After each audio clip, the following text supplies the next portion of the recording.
One of my clients just sold for 10x his annual profit. And here's what's crazy. This is about to become the norm for agencies that are selling in 2027 and 2028, but only if they implement the correct AI processes and tools that actually give them this 10 to 15x valuation. And in this video, I'm gonna break down how you can make tens of millions of dollars by selling your agency for a 10 to 15x multiple on your profit if you just build the right things with your AI tech stack. Now, for those of you that don't know me, my name is Jordan Ross. I'm the founder of 8-Figure Agency. We're a growth consultancy and portfolio that helps agency owners build businesses without them.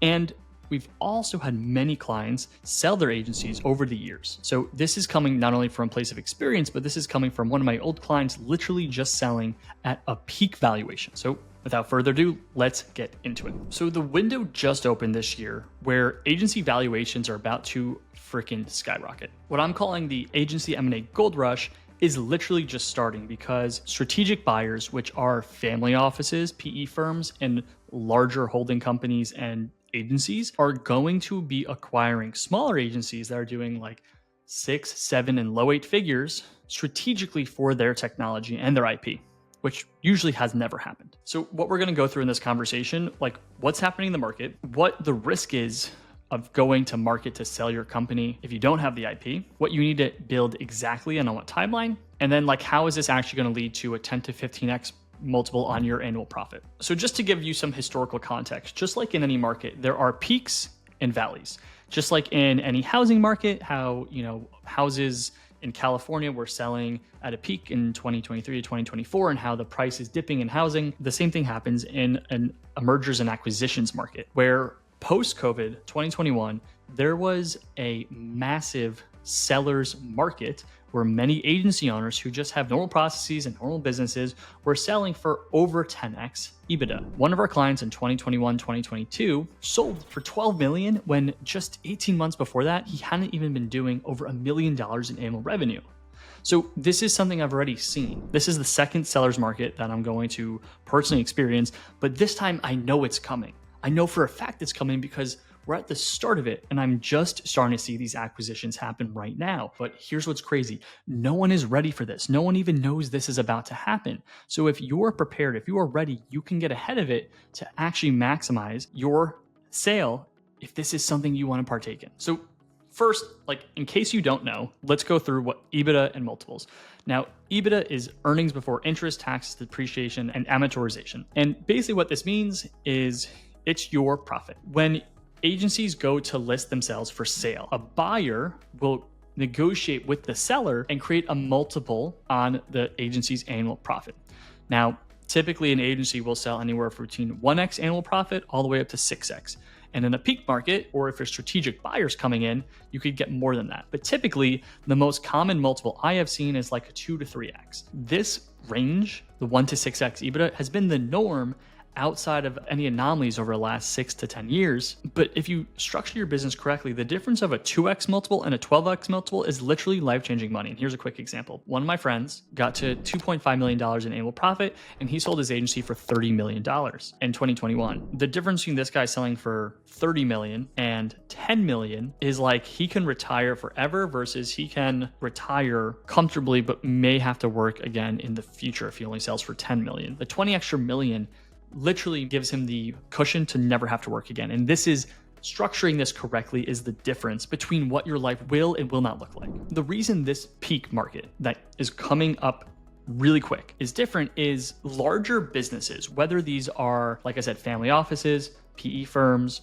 larger marketing agencies, or just like holding companies in general, it's really hard to build AI into these companies is what we're finding. The more people, variables, customers, solutions, workflows, the more difficult it becomes. And the advantage of building custom tech and custom AI in an agency when you're doing 6 or 7 or low 8 figures is it just makes it so much simpler to build because there's less variables you have to control. And the most recent example I saw from my old client who sold his agency is one of the things they have is they have an AI caller, and they are using this caller as a way to get new clients. And the value prop to new clients is lay off your $60,000 a year employee, install our $1,000 a month AI caller, and any inbound calls that come into your business or office, the AI caller will answer for you. It will automatically add them to the CRM. It will automatically make sure the next call is appropriately scheduled, and it will take so much things off your plate automatically. And oh yeah, it could take 20 to 30, 40 calls at once,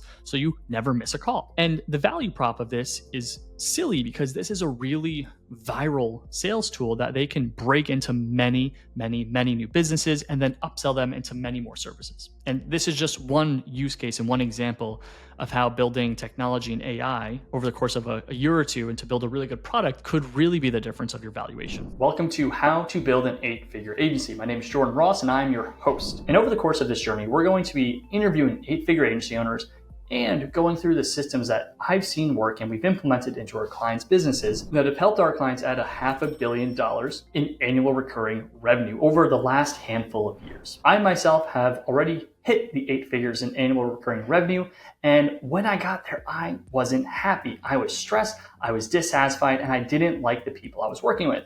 So I clicked the restart button and went from 12 million in annual portfolio revenue back down to the mid 7-figure level to a climb back again.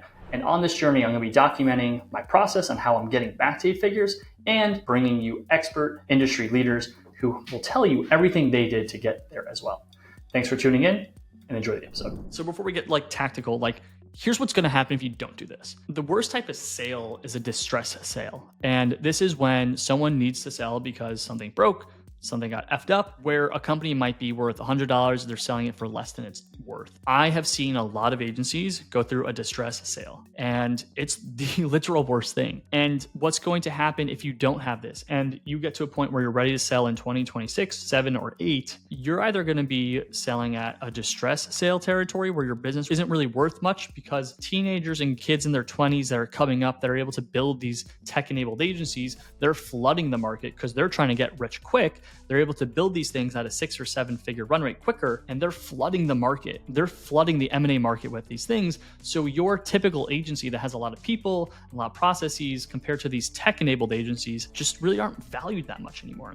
So companies that do sell, that can't compete on a technological basis, those companies will get acquired because of who their people are or who their clients are. And they may get acquired for the revenue, but that revenue is going to fall in the distressed sale category where if the revenue isn't highly predictable or it could be disrupted due to technology, your multiple is not going to be great. And the earnout trap that also happens in agencies, 80% of agencies as it stands right now do not get their full earnout. So when companies go to sell in a distress area or they're selling for parts, they might get 20 to 50% of their exit money upfront, and they earn the rest of that money on a 2 to 4 year period. And here's what happens, because I've seen this time and time again. If something changes in the economics of the business, where the profit does not go up or the profit goes down, your earnout could literally evaporate. And it happens 80% of the time that sellers in any market do not get their full earnout. So not only are you at risk for having a worse multiple, you're at severe risk for not even getting the full price of what you sell at. And this is the worst case scenario because how many people put 5, 10, 20 years into building a business to not even make that much money? It is the worst imaginable scenario. The way to avoid this and the way to maximize your exit is your tech. Now, there's a handful of things that you need to do to get ahead of this, and the first one is building an MCP server. Now, Neil Patel just announced for the first time in September of 2025 that AI development has a way better ROI with an MCP server. And what this is, and by the way, if you Google MCP server, you will see something about Minecraft. It's not that.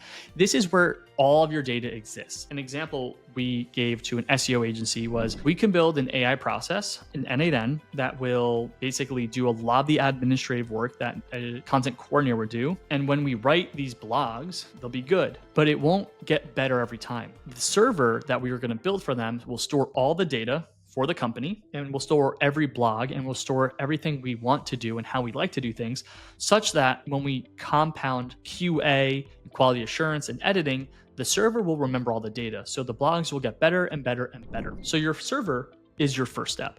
And your second step and third step are building automations and end-to-end, which I've spoken about, and also tooling. This could be internal tooling or external tooling. And the external tooling example is building a call agent that could get you a foot in the door with an office space. In the example that I said before, call agent gets a foot in the door into some form of business. And then now that they're doing business with a company, they upsell them into a bunch of other things. So here is the reality, and really, really important. If you don't do this, the risk of you losing hundreds of thousands or millions of dollars because your valuation go down is very real. And the hedge that you need to make and the recommendation is you need to invest into development. And this will not be cheap. This will be 6 figures of investment minimum. The agency market, I'm finding, is extremely slow to this. So if you are one of the first movers and actually build this tech and QA it and build it correctly, you will have such a competitive advantage. And if you want to sell, you'll be able to sell, like I said, for 10 to 15x. I'm going to give you this timeline if you're just starting. So we're coming to the end of 2025 at the time of this, but 2026 and 2027, you're going to have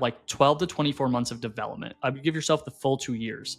And if you truly invest in development, we've seen in a 12-month period, how you can legitimately build some really awesome tech and AI that will really make a difference. My land investing business, we have a crazy inbound call agent that every time that company gets a phone call, the agent answers. And I've listened to the calls. It's super impressive. If you do this 2026 to 2027, then you could go to market in 2027 to 2028, and you could really push that 10 to 15x profit multiple. And by the way, don't wait on this, because everyone is waiting to see what's happening. And that is the worst case scenario. If you beat everyone to this, you can actually make so much more money. So our goal for you, if you want to sell your business, we want to get a 10 to 20x EBITDA multiple. You're going to build IP that's going to create a moat around your company. You're going to build a lot of workflows and automations that are going to cut a lot of cost and build a lot of efficiency. And you're ultimately going to maximize your strategic value in the exit marketplace. If you're just starting, over the next 90 days, you need to figure out what the best use cases are.